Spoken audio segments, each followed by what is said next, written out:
A heti hírmondót látják, jó estét kívánok, mutatjuk mai témáinkat. Kiszámíthatónak és stabilnak nevezte a nemzetgazdasági miniszter a jövő évi költségvetést. Az ellenzék viszont a leszakadás, a kettős beszéd, a megszorítások büdzséjéről beszél. Milyen bevételekkel számolhat jövőre a kormány, mi faragható le a kiadásokból? Vendégünk Bot Péter Ákos közgazdász, akivel arról is beszélgetünk, hogy milyen eredmény várható a héten megtartott uniós válságcsúcstól.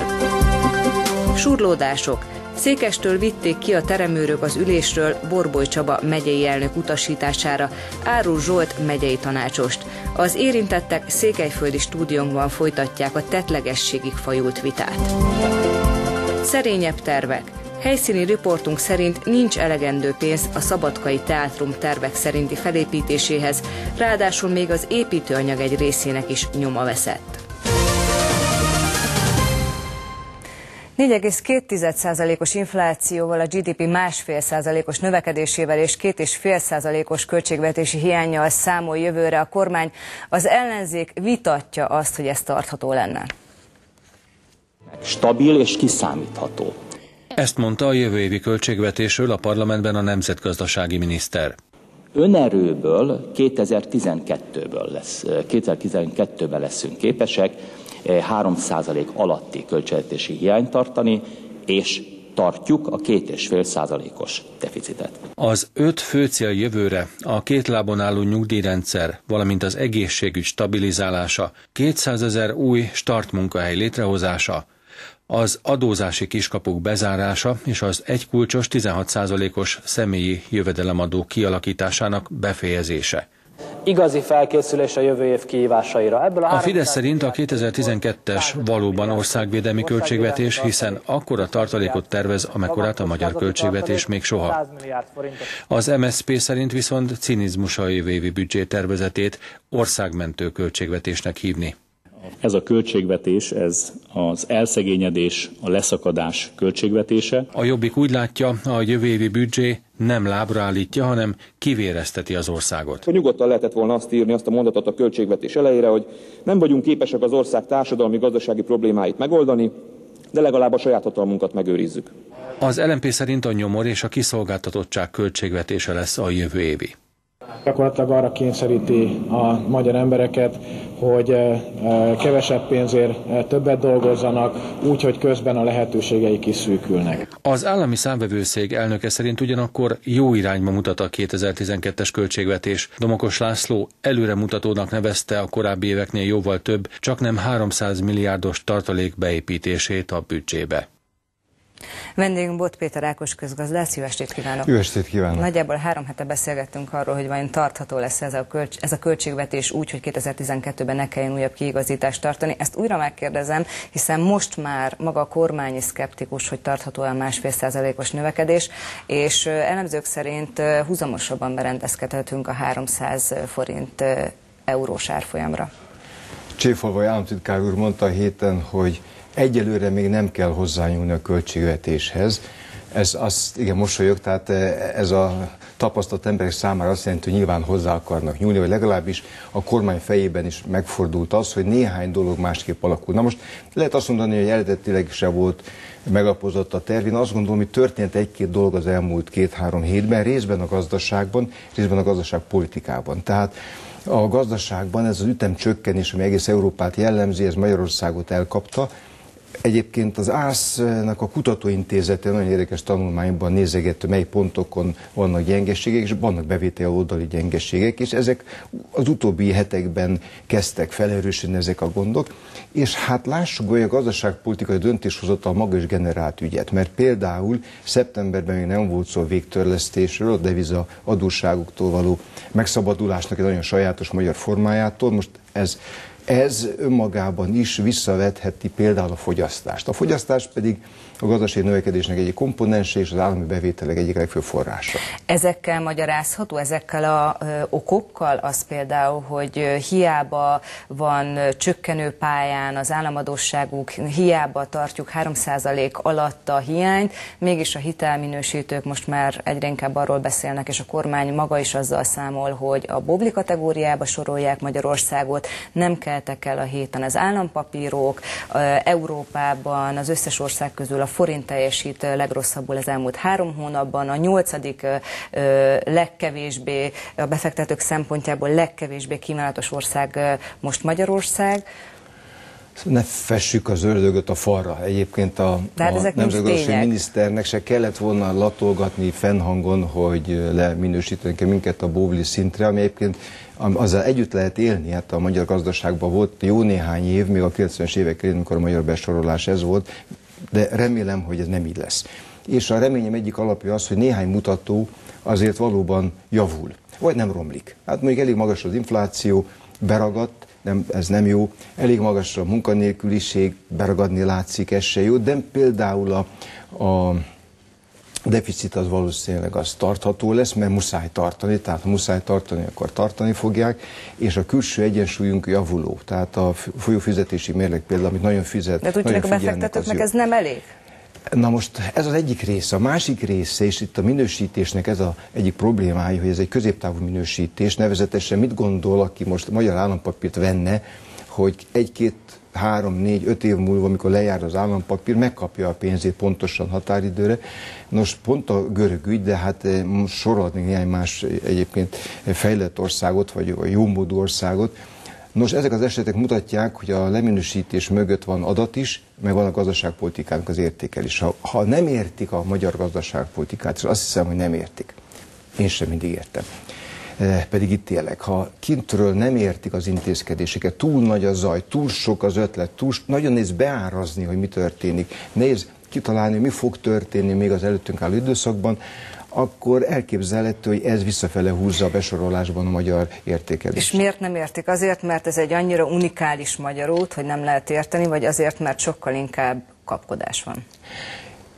Az új intézkedések egy jelentős része egyáltalán nem új. Tehát az, hogy onnan veszek el a pénzt, ahol van, hát ezt több ezer éves elfnek tekintem, nem bölcs dolog egyébként, mert jobb lenne hagyni, hogy a gazdaság kifussa maga formáját. Tehát azt gondolom, hogy az intézkedési gyakorlatot nagyon sok kritika éri teljesen jogosan.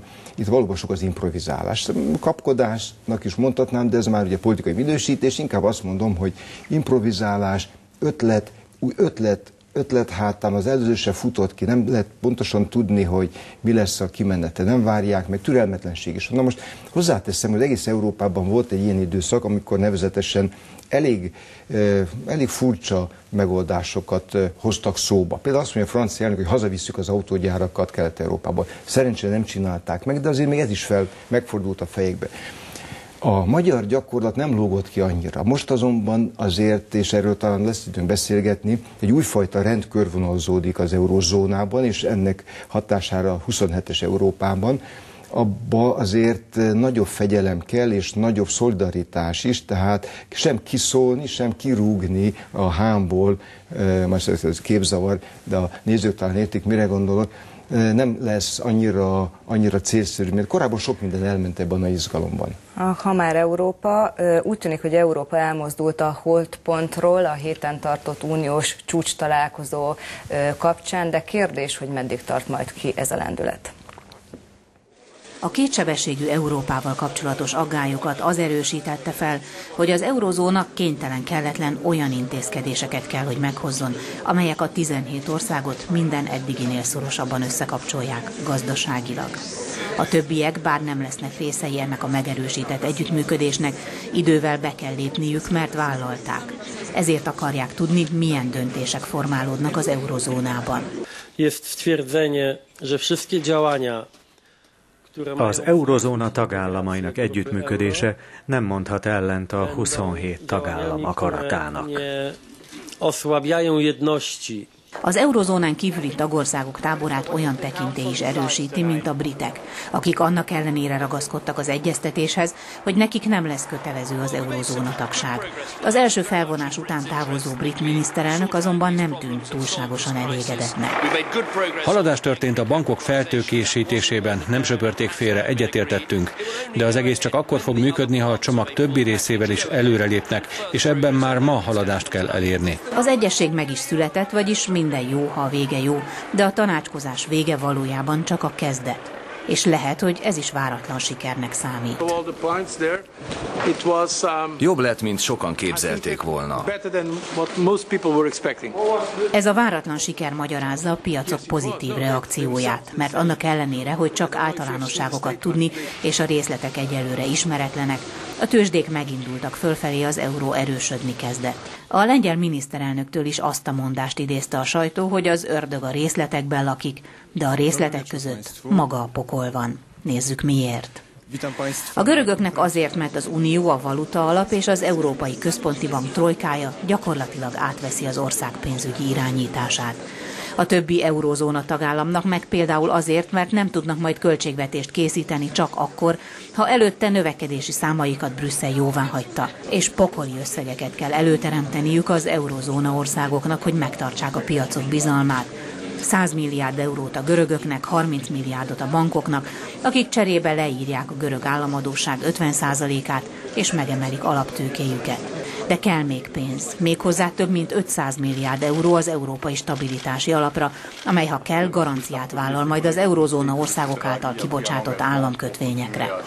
Semmi önelégültség, hanem kemény munka. Dolgozni kell azért, hogy a most elfogadott döntéseket végre is hajtsák. A munka már is megkezdődött. A Stabilitási Alap vezetője, Klaus Regling, pénteken már Pekingben tárgyalt, hogy arra biztassa a kínai vezetést, minél nagyobb mértékben járuljon hozzá az európai pénzügyi tervek megvalósításához.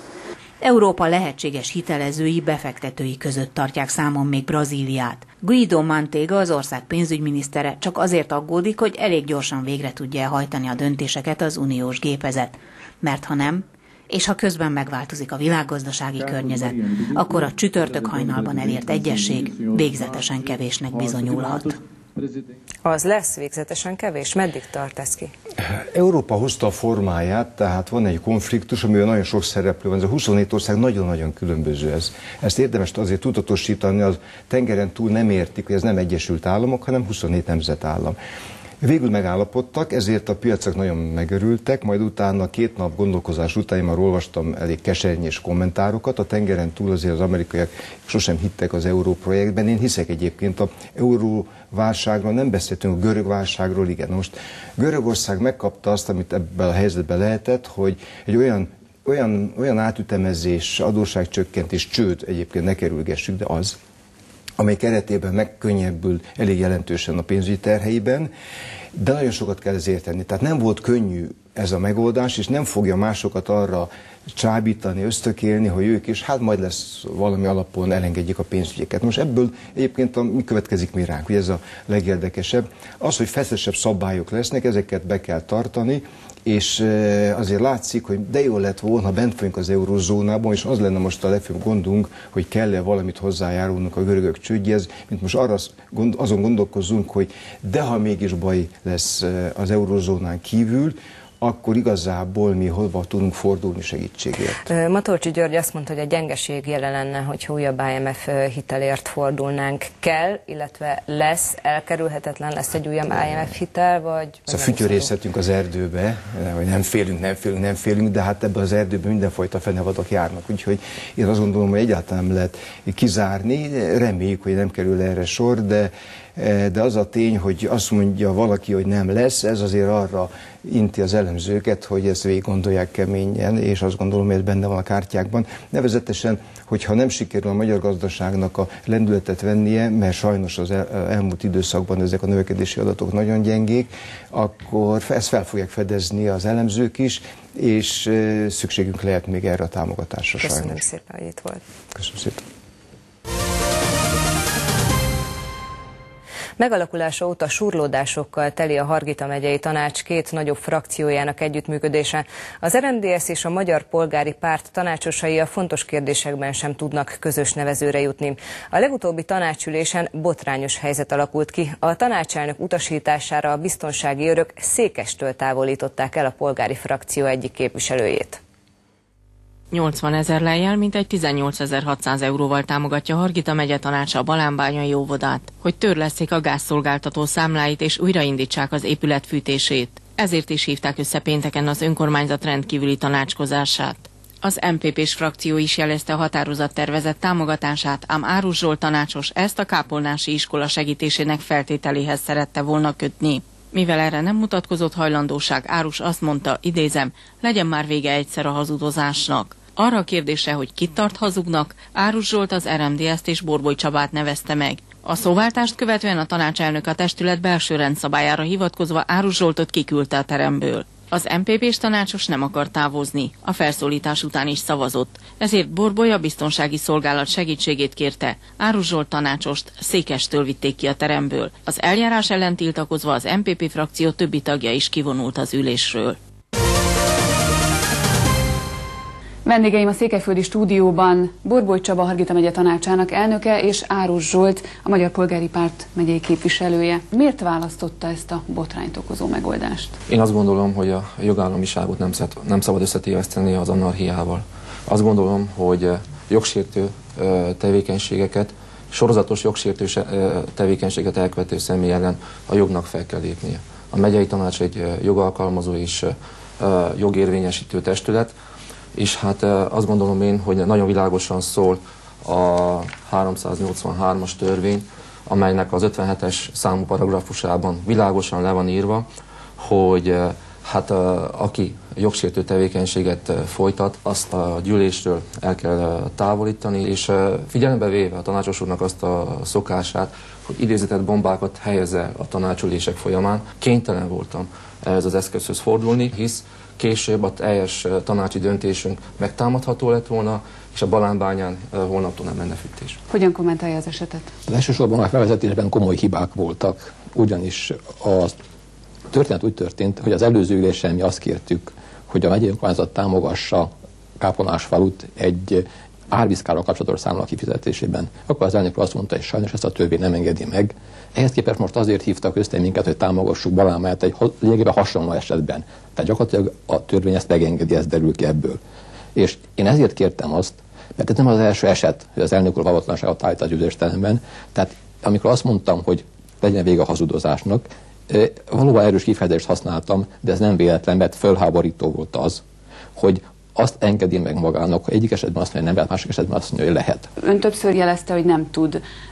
Az MPP-vel tudna dolgozni, de éppen Árus úrral nem tud együtt dolgozni, és újságíróként pedig ön több helyen közölt olyan cikkeket, amely Borboly Csaba munkáját kritizálja, talán túl nagy teret szentelennek. Szerintem ez tévedés. Tehát én Borboly Csabát nem is ismertem az előtt, mielőtt bekerült neve a testületbe. Nekem Borboly Csaba személyesen semmi problémám nincsen. Az én problémám az, hogy ő a munkát végezi, pontosabban nem végzi általában. A probléma az, hogy az elnök úr úgy gondolja, neki mindent szabad, és az elnök úr folyamatosan megsérti a törvényeket. Amit elmondta, az csak egy pillanat, tehát még egy dolgot mondjak ki, az előbb elmondta, hogy neki törvény szerint joga van. Valóban joga van a törvény szerint. Most az egy más kérdés, hogy megnézni, az a törvény kiállja-e az alkotmányosság próbáját. De az előtt tett az a 4. fokozat.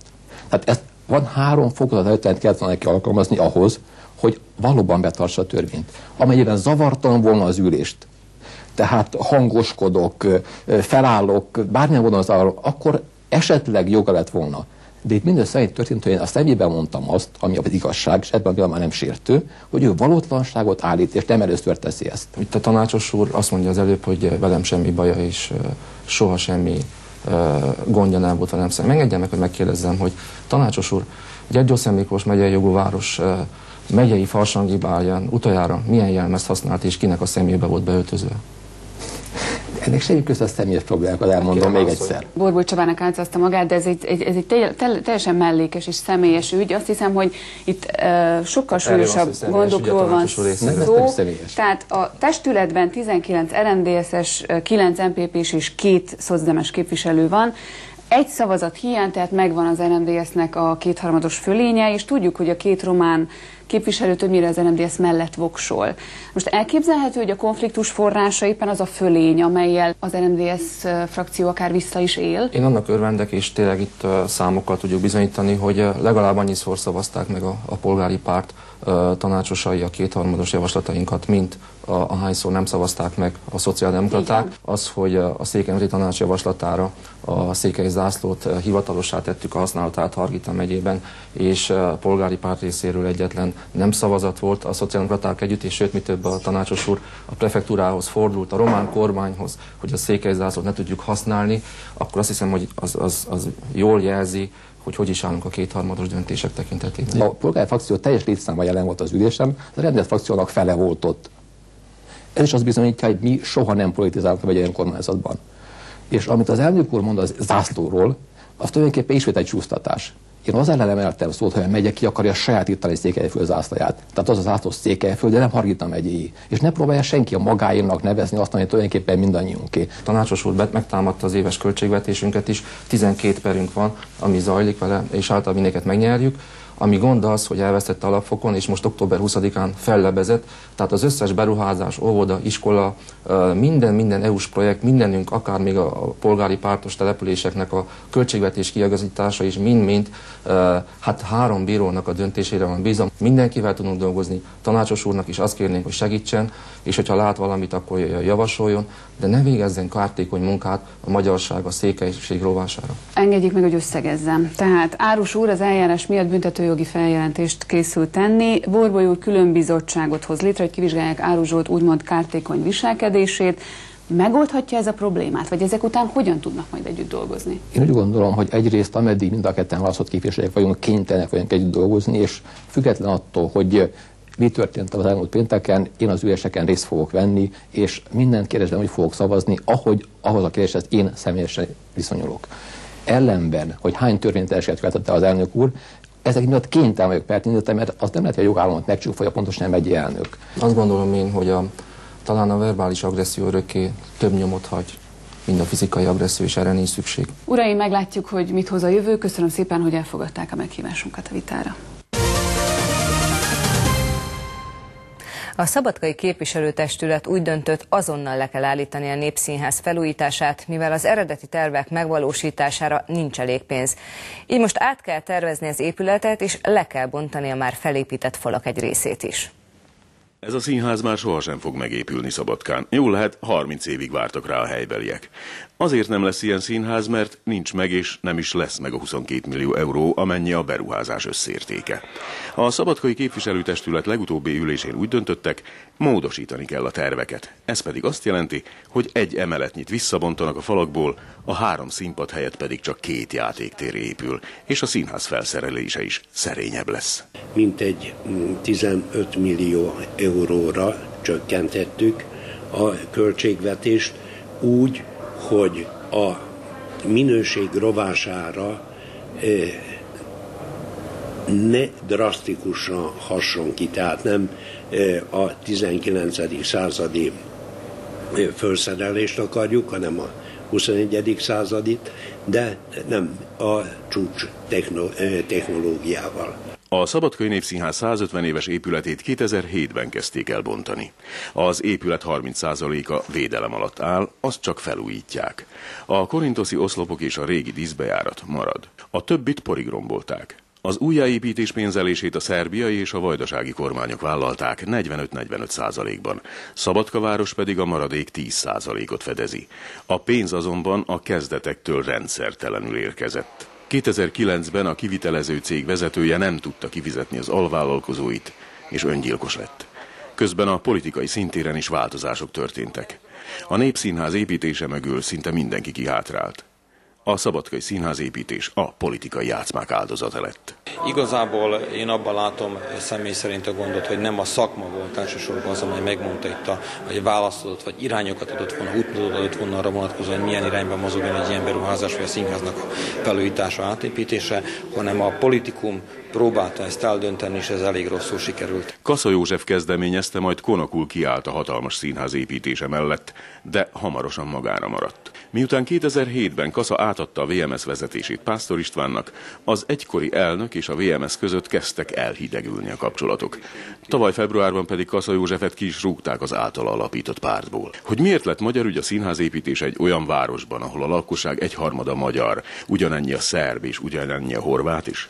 Azért, mert a horvátoknak nincs hivatásos színháza, a szerb társulat egy vidéki városi színháznak számít Szerbiában. A magyar társulat viszont vajdasági jelentőségű, sőt nemzetközi tekintélyű színház. Szerbiában tavaszra lesznek választások, nem véletlen tehát, hogy ismét előkerült a színház ügye. Megkezdődött a választási kampány, ez mind a választások miatt történik. Ez borzasztó. Szóhoz sem jutok. Higgyel, sírhatnékom van, mert tönkretették a város szimbólumát. Hatalmas viták előzték meg 4 évvel ezelőtt a régi színház lebontását, és a legtöbben még most is azt sírják vissza. Nem kellett bontani azt a régit, javítani inkább, és akkor én szerintem. 1 évvel ezelőtt eltűnt 400 000 tégla az építkezésről. A rendőrség nyomoz, de eddig még semmi hír sincs az ellopott építőanyagról. A város szélén viszont ez a kerítés a színház tégláiból épült. Senki sem mondja, hogy ezek az eltűnt téglák, csak suttogja. És közben mérgelődik. Az én pénzem is biztos van, amennyi annyi. Benne van, nem? Még a öregapámé is, nem? Ez az enyém. Úgy van? Hónapok óta áll az építkezés. És még így is, hogy semmit sem csinálnak, havi 10 000 euróba kerül az építőhely fenntartása. Az új színház átadását 2012-re ígérték, de ma már senki sem mer dátumot mondani, mikor költözhetnek be a színészek az új épületbe. S ha beköltözhetnek is, vajon mekkora helyük marad, hiszen éppen most veszik vissza tőlük a tereket, hogy üzlethelyiségekké, kávéházakká alakítsák. Mert nem csak felépíteni nem tudják a hatalmas épületet, de később fenntartani sem. A számítások szerint ugyanis évi 2,2 millió euróba kerül majd az épület fenntartása.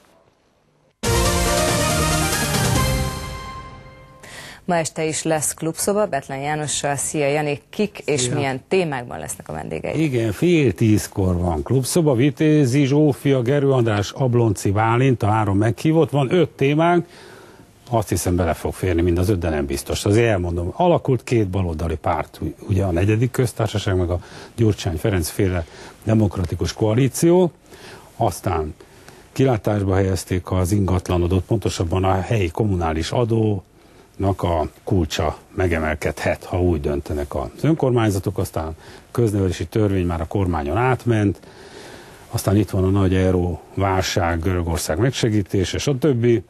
És 7 milliárdan leszünk hamarosan a Földön. Köszönjük szépen, Jani, önöknek pedig a figyelmet, ennyi volt már a heti hírmondó. Holnap ugyanebben az időben Közbeszéd, tartsanak velünk akkor is, viszontlátásra.